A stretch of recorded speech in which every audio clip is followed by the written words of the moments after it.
presented by Priyansu Films.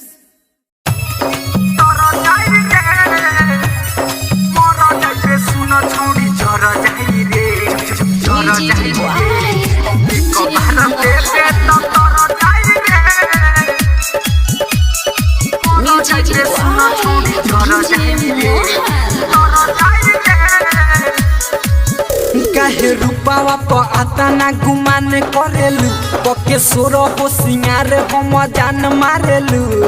अच्छा ऐसा का काहे रूपावा प आता ना गुमान करेलू पके सोर हो सिंगार हम जान मारेलू।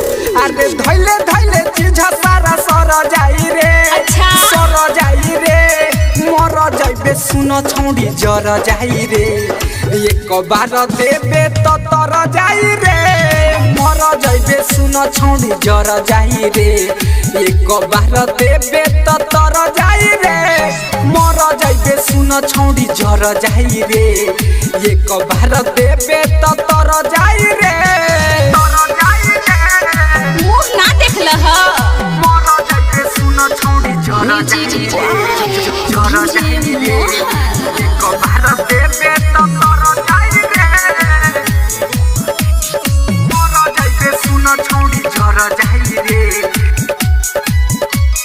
तर जाई रे तोरा के देखते पागल हो जाई लागे ना हमारे मोहन रे।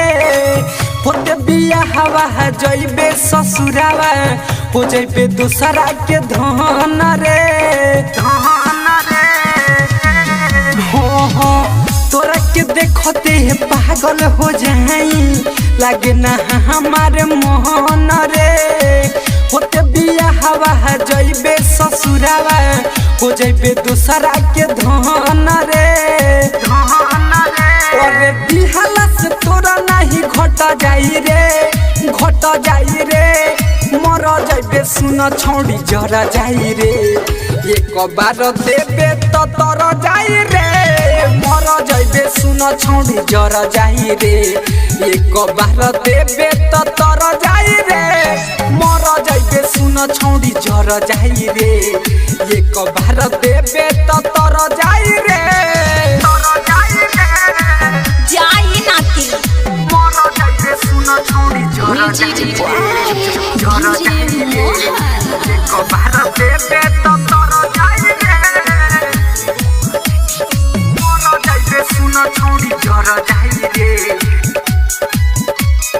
तर जाई रे याद कुना लावाया कोहे पर दीपावा कोचक के बाटी है महल रे। विक्रम एक रहू पर हाजू फेंक देना रे कोनो जहल रे।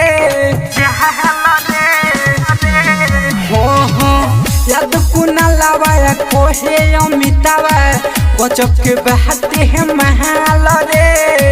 विक्रम एक रहू पर हाजू फेंक देना रे कोनो जहल रे। तोरा दिहाला से पेट नहीं भर जाई रे भर जाई रे मर जाइबे सुन छौड़ी जर जाई रे। एक बार देबे तो तर जाई रे मर जाइबे सुन छौड़ी जर जाई रे। एक बार देबे तो तर जाई रे मर जाइबे सुन छौड़ी जर जाई रे। एक बार देबे तो तर जाई रे। Mix by Priyanshu recording studio Dhaka road Basantpur.